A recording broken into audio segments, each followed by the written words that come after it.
YouTube channel. आज के lecture में पहला क्वेश्चन है, what is the basic difference between asexual and sexual reproduction.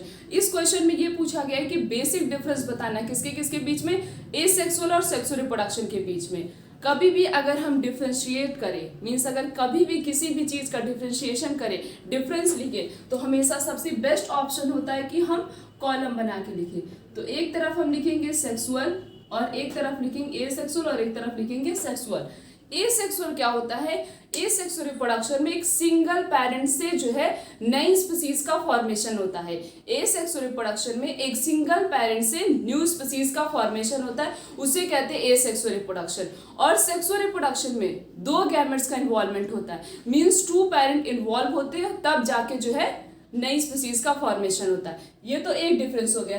एक डिफरेंस और हम लिख सकते हैं कि एसेक्सुअल रिप्रोडक्शन में without involvement of gametes, means gamete का कोई भी इन्वॉल्वमेंट नहीं होता है। But in sexual reproduction there is a involvement of gametes. Sexual reproduction में गैमेट्स का इन्वॉल्वमेंट होता है, एसेक्सुअल रिप्रोडक्शन में गैमेट्स का इन्वॉल्वमेंट नहीं होता। ये बेसिक डिफरेंस हो गया किसके किसके बीच में, एसेक्सुअल और सेक्सुअल रिप्रोडक्शन के बीच में। Next question is, what is made by regeneration. Regeneration का क्या मतलब होता है।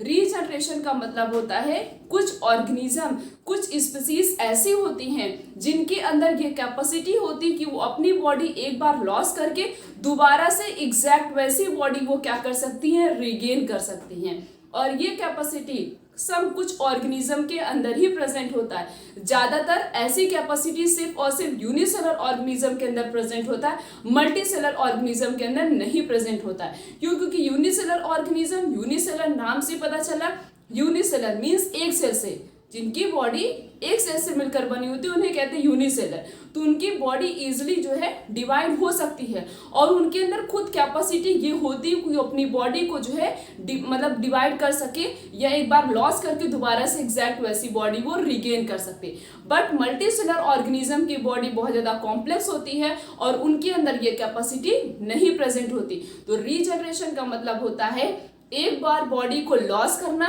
फिर एग्जैक्ट वैसी बॉडी को दोबारा से रीगेन कर लेना। This is known as regeneration. But अगर एग्जाम्पल पूछ लिया जाए तो सबसे बेस्ट इसका एग्जाम्पल है प्लेनेरिया। अगर दो एग्जाम्पल पूछा जाए तो हम लिजार्ड भी ले सकते।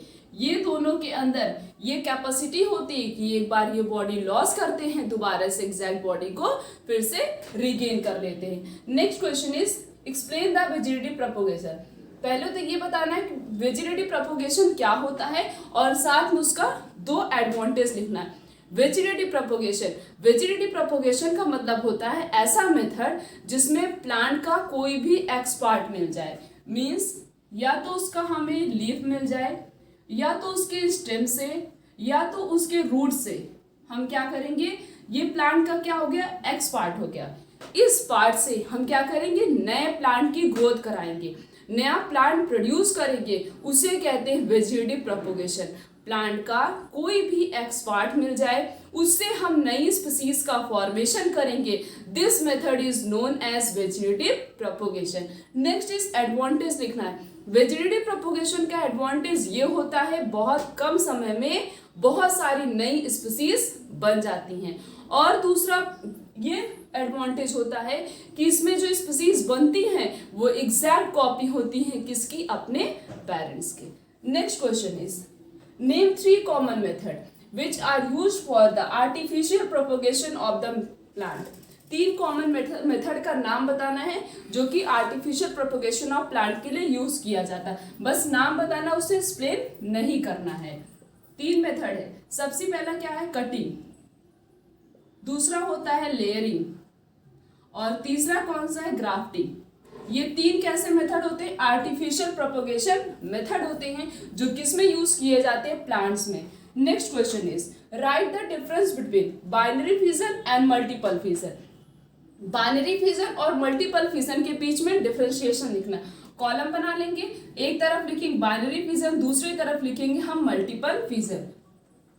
बाइनरी फिजन, बाइनरी फिजन में क्या होता है, पेरेंट ऑर्गेनिज्म स्प्लिट होता है, मींस डिवाइड होता है और उससे एक नई स्पीसीज का फॉर्मेशन होता है।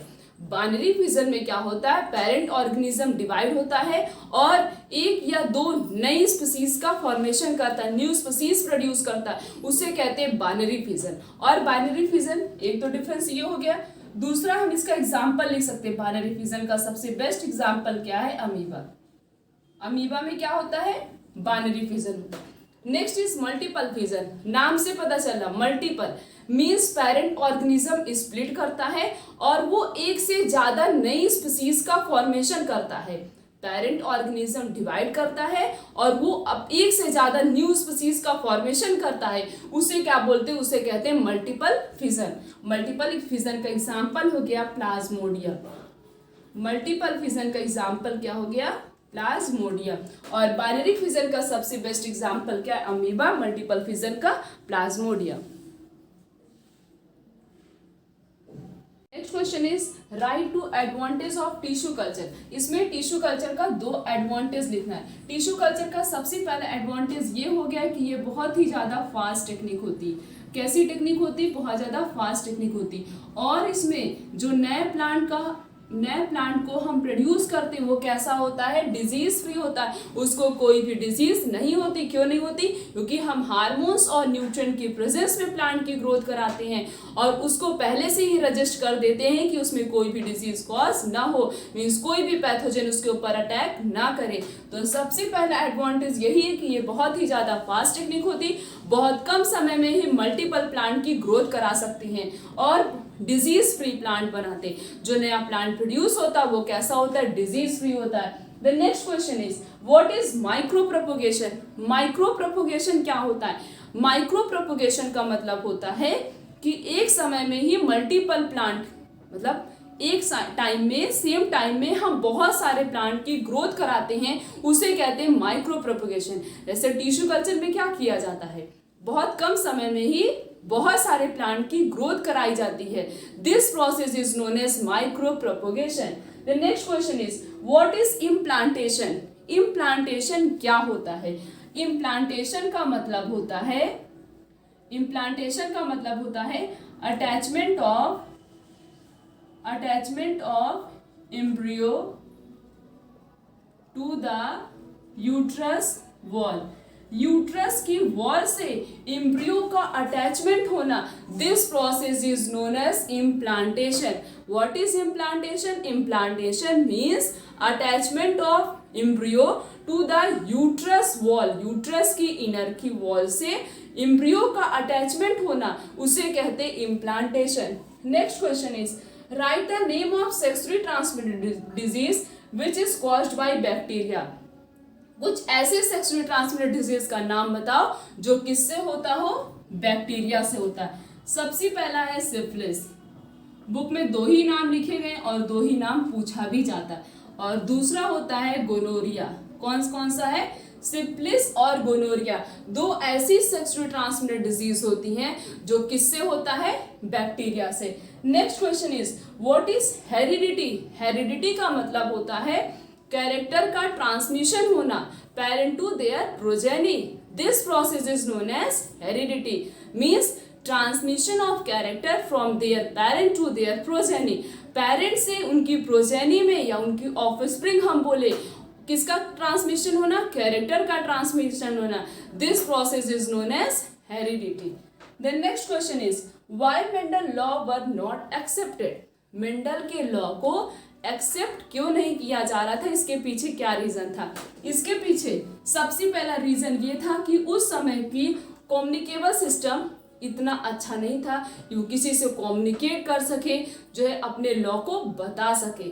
दूसरा ये था कि वो मैथ और बायो को आपस में कनेक्ट कर रहे थे, मैथ और बायो को आपस में कनेक्ट कर रहे थे, जिसकी वजह से कोई भी साइंटिस्ट उनके लॉ को एक्सेप्ट नहीं कर रहा था। तीसरा रीजन ये था कि उन्होंने ये तो बता दिया था कि पेरेंट से प्रोजेनी में कुछ ऐसी चीज ट्रांसफर होती है जो वेरिएशन क्रिएट करती है, बट उसका नाम उस समय उन्होंने बता दिया फैक्टर। तब उनके माइंड में नाम तो नहीं आ रहा था कि कौन सी चीज ट्रांसफर होती है, तो उन्होंने उसका नाम क्या दे दिया, फैक्टर।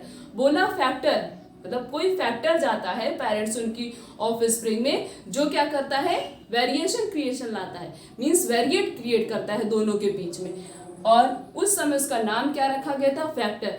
बट अब उसको क्या बोला जाता है, जीन। ये तीन फेलियर थे मेंडल के, जिसकी वजह से उनके लॉ को एक्सेप्ट नहीं किया जा रहा था। The next is what is food chain. Food chain क्या होता है, नाम से पता चला फूड चेन मीन्स फूड का ट्रांसफर होना एक ट्रॉपिक लेवल से दूसरे, दूसरे से तीसरे, तीसरे से चौथे, इस तरीके से एक चेन के फॉर्म में, मीन्स एक चेन के फॉर्म में क्या हो रहा है, फूड एक ट्रॉपिक लेवल से दूसरे, दूसरे से तीसरे, तीसरे से चौथे, transmission of food from one trophic level to next trophic level, this is known as food chain. Means food का ट्रांसफर होना एक ट्रॉपिक लेवल से दूसरे ट्रॉपिक लेवल तक, उसे कहते हैं फूड चेन। हमने इस लेक्चर में स्टडी किया जितने भी चैप्टर आ रहे टर्म 2 में, उन सबके मोस्ट इंपॉर्टेंट प्रीवियस ईयर के क्वेश्चंस के बारे में। आने वाले लेक्चर में इस तरीके से और भी बहुत सारे क्वेश्चंस के बारे में डिस्कस करेंगे। आज के लेक्चर यहीं तक, थैंक यू।